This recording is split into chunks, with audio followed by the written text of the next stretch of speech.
Hello, Facebook. How's it going? Oops, I dropped my phone. How's it going?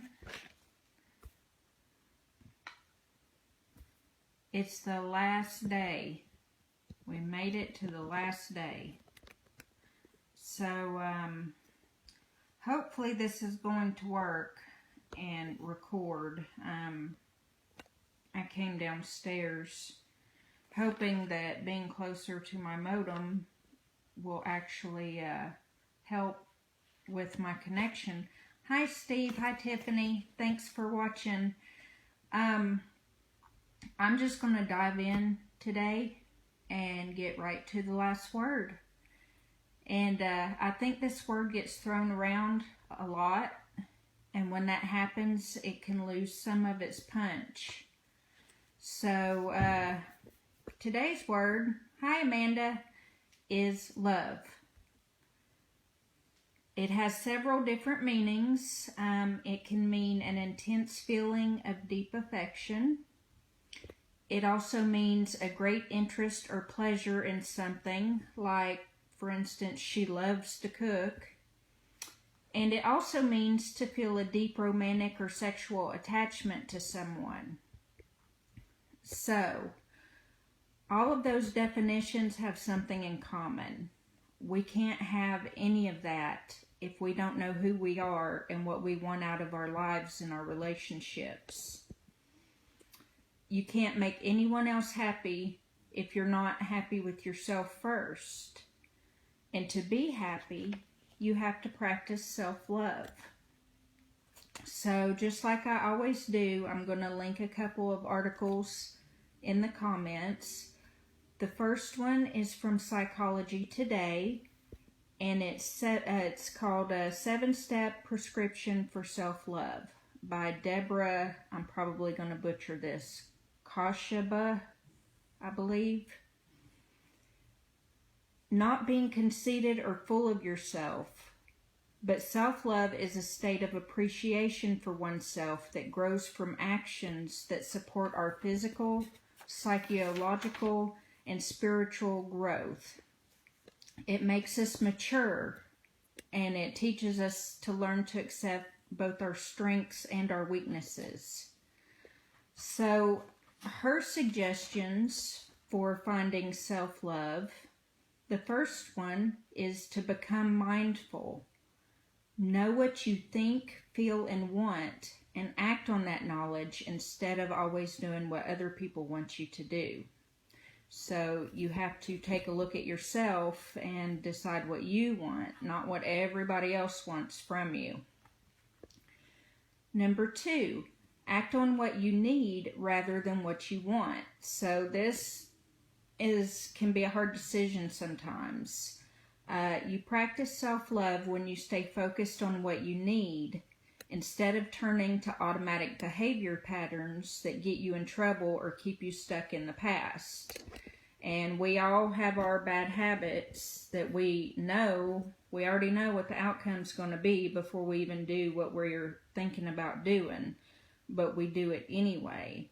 So it's hard to put what you need rather than what you want first. But when you think about it, those of us that have kids, we do that all the time anyway. We take care of our kids and we give them what they need before we give them what they want.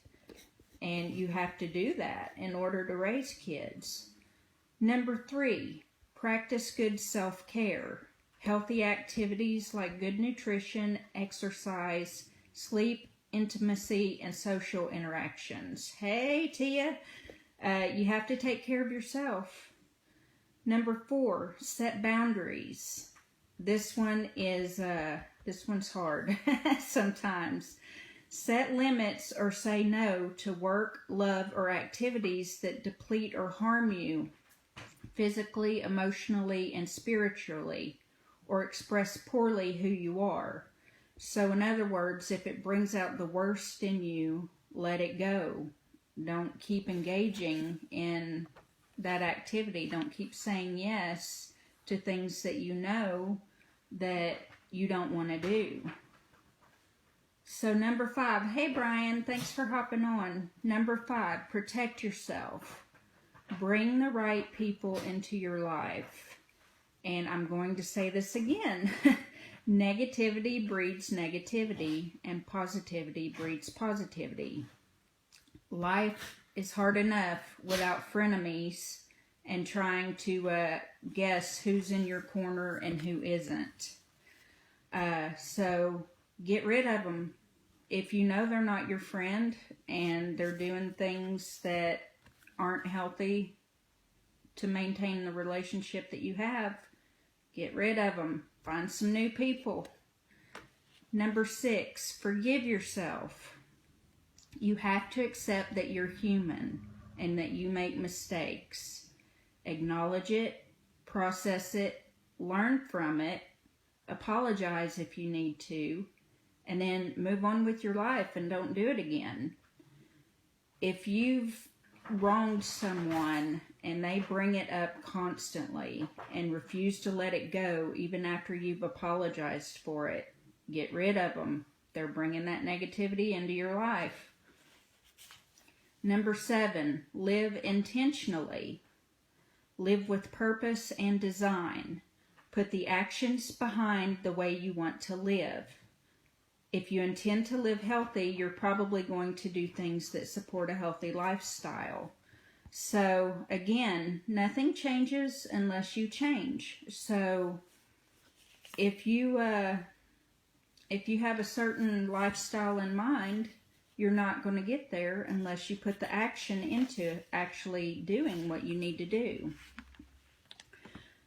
If people see you taking the time to take care of yourself, you're going to attract like-minded people who want to do the same thing. And that's more than likely going to bring positivity into your life. So the next article comes from Tiny Buddha. And like I said, I'll link both of these. It's called Increase Your Self-Love, 8 Ways to Be Good to Yourself by Pinky Jangra. Number 1, and this was on the other one, set boundaries. And these are some important questions that you need to ask yourself. How do you let other people treat you? Do they walk all over you? Do you go to the ends of the earth to please them at the detriment of yourself? Which means, do you do everything to please them, but you're always putting yourself last? Do they speak or act unkindly to you, put you down, and trample on your dreams? Do they put you at the bottom of their list?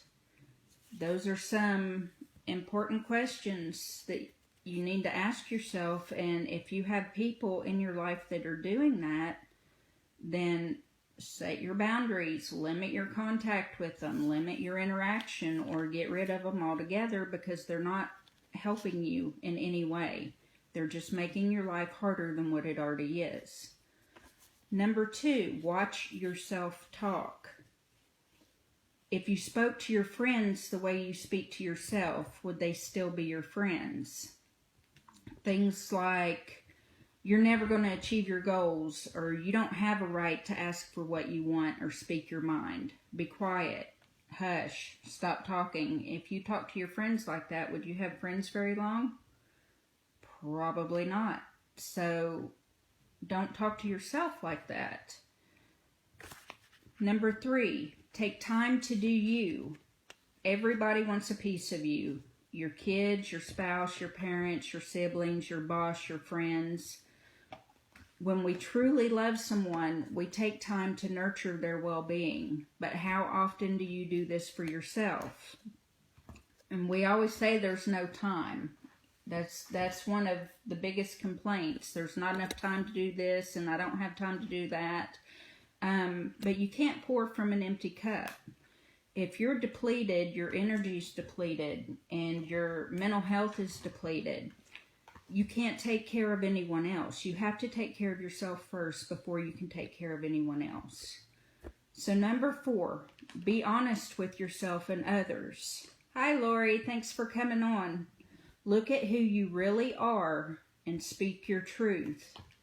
If you don't like some things about yourself, change them. But being honest frees you. So we all have things that we need to work on, myself included. You know, I can sit and complain all day long that I don't like this and I don't like that, but until I get up off my butt and actually do something to change it, nothing's going to change. So number 5, allow yourself to feel painful emotions and nurture yourself through them. Have compassion and accept your feelings. Deal with your heart, work through them, but move on. Once again, and I've said this on several videos, you have to take the time to process those things, but don't unpack a bag and live there indefinitely. Don't let a setback or a few bad situations that happened to you either recently or years and years ago control the rest of your life. You have the power, and you're the one that chooses whether those things have control over you or not. If you don't like where you are, fix it. Number 6, let yourself off the hook. Everyone makes mistakes or struggles. Hey, Brianna, don't berate or make fun of yourself. That is the opposite of love. Again, acknowledge the mistake, process it, learn from it, and move on with your life. Number 7, watch who you spend time with. This is pretty important. They say you turn out like the 5 people you spend the most time with. So the goal isn't to find people who are always positive, because nobody's positive all the time. But find people who make a conscious effort to release negativity. Hey, Sean. Number 8, know who you really are. You're a miracle. No one like you has ever existed before, and nobody like you will ever exist again. When you realize that, and you realize just how unique and special you are, it gives you a different perspective on life. So that's it. I saved the best piece of the puzzle for last. Today's word is what brings everything together.